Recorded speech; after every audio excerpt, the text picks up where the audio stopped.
Assalamualaikum warahmatullahi wabarakatuh. Anak-anak sekalian, kelas 10 IPA maupun IPS. Jumpa kembali dengan Bapak melalui Google Classroom. Pada materi ini, sebelum kita lanjutkan materi, mudah-mudahan kalian semua dalam keadaan sehat walafiat, tetap semangat belajar di rumah.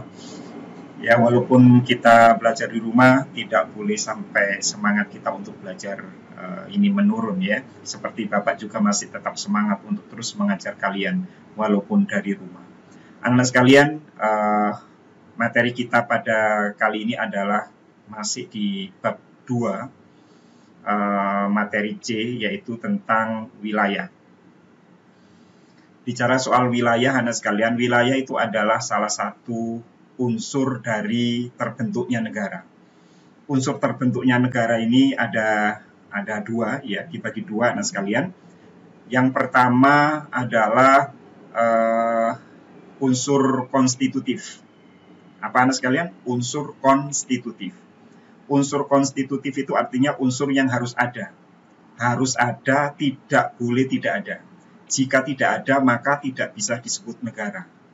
Unsur konstitutif ini ada 3, ya. 1, wilayah, 2, rakyat, 3, pemerintah.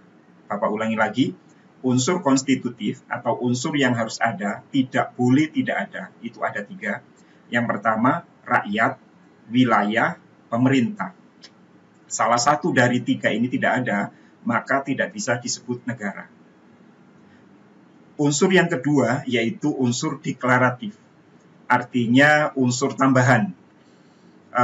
Tidak ada tidak apa-apa, tetapi kalau tidak ada menjadi tidak sempurna.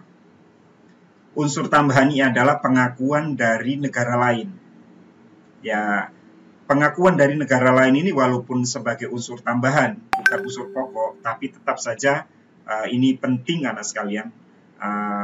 Sebagaimana kalau seandainya kita ini ada hidup, ya, ada jasad, ada nyawa. Tetapi kalau nggak diakui oleh orang lain, maka lama-kelamaan kita pun akan tersiksa dan akhirnya mati. Demikian juga negara. Negara itu ada, unsur-unsur pokoknya ada. Tetapi kalau tidak diakui oleh negara lain, maka negara itu lama-kelamaan juga mati. Nah, anak sekalian, yang kita bicarakan adalah unsur pokok. Unsur pokok yang di bab 1 kita sudah mempelajarinya, yaitu pemerintah. Ya, kita sudah mempelajari ada eksekutif, legislatif, dan lain sebagainya, ada 6 itu ya. Lalu kemudian kita juga sudah mempelajari unsur yang kedua, yaitu rakyat. Ya, kita sudah mempelajari warga negara, penduduk, ya, bukan penduduk, orang asing, ya, syarat-syaratnya dan lain sebagainya. Nah, sekarang kita masuk ke unsur yang ketiga, yaitu wilayah. Wilayah itu adalah, perhatikan ini pengertian wilayah. Wilayah itu memiliki banyak pengertian, tapi satu pengertian yang mudah sekali diingat adalah wilayah adalah tempat rakyat bertempat tinggal atau berdiam diri dan tempat negara menjalankan fungsinya. Bapak ulangi lagi. Wilayah adalah tempat rakyat berdomisili atau bertempat tinggal dan negara menjalankan fungsinya. Wilayah itu ada 4, anak sekalian. Perhatikan, wilayah itu ada 4.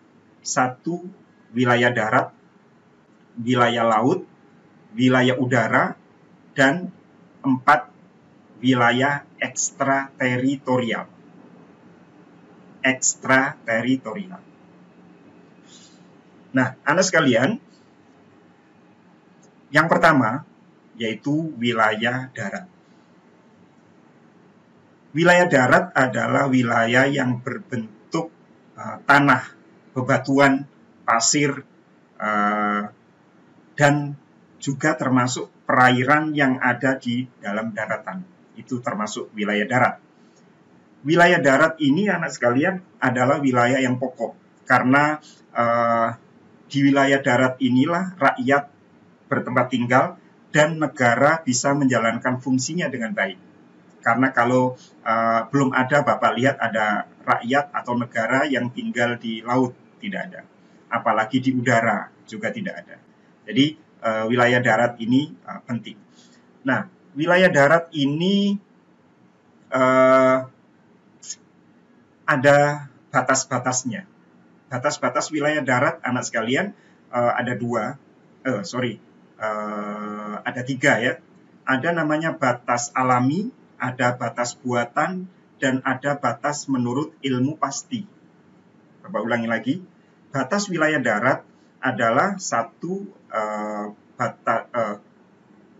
batas asli, ya, alami. Yang kedua batas buatan, dan yang ketiga adalah batas menurut ilmu pasti. Yang pertama adalah batas wilayah darat yang alami. Batas wilayah darat alami ini artinya batas yang tidak dibuat oleh manusia, tapi sudah disediakan oleh alam. Alam dalam hal ini adalah oleh Tuhan, ya. Misalnya saja batas alami ini berupa gunung, berupa lembah, lalu kemudian sungai, selat, ya, lalu kemudian misalnya berupa danau, mungkin ya. Nah, untuk wilayah darat ini Indonesia berbatasan dengan negara Malaysia misalnya ya, di Semenanjung, di Pulau Kalimantan atau di Borneo. Nah, di sana batas-batasnya ada yang berupa sungai, ya, banyak yang berupa sungai antara Indonesia dengan Sarawak dan dengan Sabah itu. Lalu kemudian Indonesia juga berbatasan darat dengan Papua Nugini. Di Papua Nugini ini ada batas-batas berupa buatan ya. Nanti Bapak jelaskan. Demikian juga batas dengan negara Timor Leste. Ini batas darat juga demikian. Nanti Bapak jelaskan batas daratan.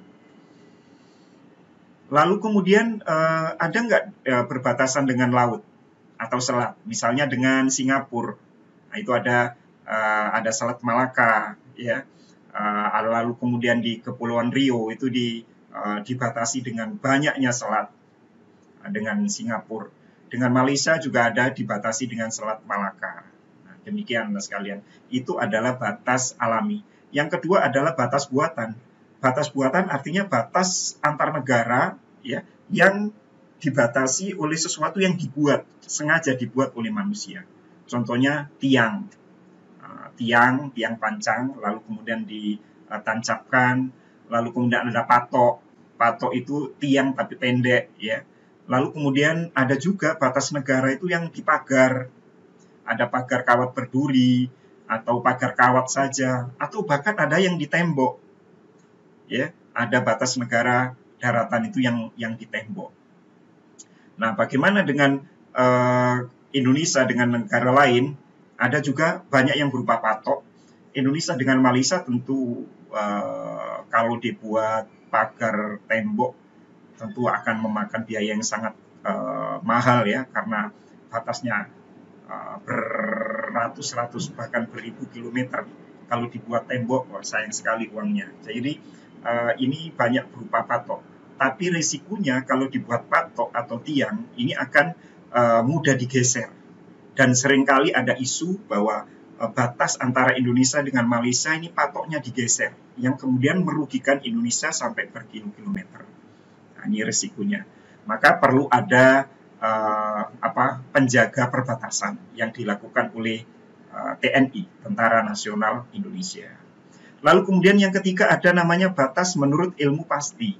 Batas menurut ilmu pasti itu adalah batas menurut garis lintang dan garis bujur. Tuan sekalian ya. Tentu kalian walaupun di kelas IPA pernah belajar itu setidaknya di SMP, garis lintang dan garis bujur. Menurut garis lintang dan garis bujurnya, misalnya Indonesia itu terletak pada 6 derajat lintang utara, 11 derajat lintang selatan, 95 derajat bujur timur, dan 141 derajat bujur timur. Nah, ini adalah batas menurut ilmu pasti, yaitu batas menurut garis lintang dan garis bujur, atau dipersingkat batas secara astronomi. Nah, begitu anak sekalian. Ya, itu wilayah darat. Lebih lengkapnya nanti kalian bisa simak materi yang sudah Bapak sediakan di Google Classroom. Yang kedua adalah wilayah laut. Wilayah laut, anak sekalian, ini juga penting, makanya Indonesia juga memperjuangkan wilayah lautnya, terutama bagi negara Indonesia, karena Indonesia adalah negara maritim, negara yang memiliki banyak lautan dan merupakan negara pantai yang panjang pantainya, termasuk negara yang terpanjang di dunia garis pantainya. Maka Indonesia perlu memperjuangkan wilayah laut. Kenapa? Kalau tidak, maka keamanan wilayah Indonesia ini akan sangat berbahaya, sangat rentan masuknya kekuatan-kekuatan asing dari negara lain maupun negara lain yang berniat untuk berbuat atau mengancam keselamatan dan kedaulatan negara Indonesia. Oleh karena itu, anak sekalian, mulai tahun 1957, masa pemerintahan Perdana Menteri Insinyur Juanda, tepatnya tanggal 13 Desember 1957, Indonesia mulai memperjuangkan wilayah lautnya dengan mengeluarkan deklarasi Juanda namanya, yang isinya adalah memperjuangkan wilayah laut Indonesia. Nah, lebih lengkapnya nanti apa itu deklarasi Juanda, kalian bisa lihat ya, kalian bisa lihat di Google Classroom. Nah, apakah langsung berhasil? Tidak. Ternyata perjuangan Indonesia sangat panjang. Wilayah laut ini, batas-batas wilayah laut ini baru diakui secara internasional, anak sekalian, baru tahun 1982, yaitu melalui Konvensi Hukum Laut di Jamaika tahun 1982. Itu pun baru diakui oleh beberapa negara. Nah, walaupun demikian, sudah lumayan perjuangan Indonesia tentang wilayah lautnya berhasil diakui oleh dunia, dan sekarang seluruh dunia sudah mengakui. Menurut Konvensi Hukum Laut di Jamaika tersebut, anak sekalian, wilayah laut itu ada namanya wilayah teritorial. Wilayah teritorial. Wilayah teritorial ini adalah wilayah kedaulatan laut yang sebenarnya. Luas wilayah teritorial itu adalah 12 mil diukur dari pantai yang terluar. Pantai terluar itu artinya diukur dari pantai ketika air laut surut, lalu ditarik garis lurus keluar ke laut sejauh 12 mil. Itu namanya wilayah teritorial. Apa manfaatnya? Wilayah teritorial ini sama dengan wilayah aslinya, sama dengan wilayah darat. Kalau masuk ke wilayah ini, maka harus memenuhi syarat seperti masuk ke wilayah suatu negara yang sebenarnya. 12 mil. Yang kedua ada namanya zon bersebelahan. Zon bersebelahan ini sejauh 24 mil dari pantai yang terluar tadi ketika surut, atau 12 mil dari batas wilayah teritorial.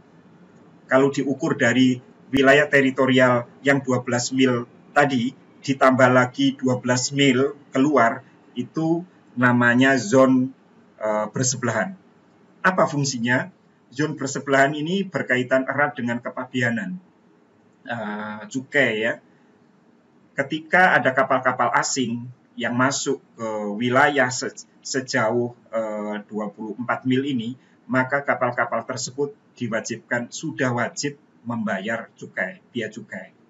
Misalnya juga parkir, retribusi, dan lain sebagainya. Maka kekuasaan ada pada negara yang memiliki wilayah zon bersebelahan ini. Yang ketiga ada namanya zon ekonomi eksklusif, yang biasa disingkat ZEE. Ini adalah wilayah laut sejauh 200 mil Ya, wilayah laut sejauh 200 mil diukur dari pantai terluar ketika laut sedang surut tadi. Namanya saja zona ekonomi eksklusif, maka ini sangat berkaitan dengan ekonomi yang ada di laut. Segala macam kekayaan alam yang berada sejauh 200 mil ini adalah menjadi wilayah, menjadi milik negara yang memilikinya.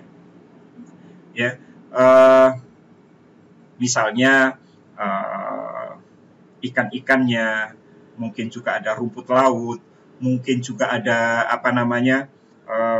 kapal tenggelam yang memiliki kekayaan yang sangat besar, ya, harta karun misalnya peninggalan Belanda dulu atau peninggalan pedagang-pedagang Arab, Cina dan lain sebagainya dulu. Kemudian ada minyak lepas pantai, sejauh 200 mil itu adalah haknya wilayah negara yang memilikinya. Lalu lebih dari 200 mil namanya laut bebas, ya, laut bebas. Laut bebas ini adalah tidak ada negara yang berhak untuk mengakuinya, tapi menjadi hukum internasional yang berlaku. Jika ada negara atau perusahaan yang melakukan kegiatan ekonomi, maka harus membagi hasil keuntungannya kepada dunia internasional. Nah, anak sekalian, lebih lengkapnya kalian bisa baca teks buku yang sudah Bapak sediakan di Google Classroom. Nah, anak sekalian, untuk video ini Bapak jelaskan 2 wilayah dulu, sementara wilayah yang lain yaitu wilayah udara dan wilayah ekstrateritorial akan Bapak jelaskan di video berikutnya. Terima kasih atas perhatian, terus belajar, semangat, mudah-mudahan kalian tetap sehat. Assalamualaikum warahmatullahi wabarakatuh.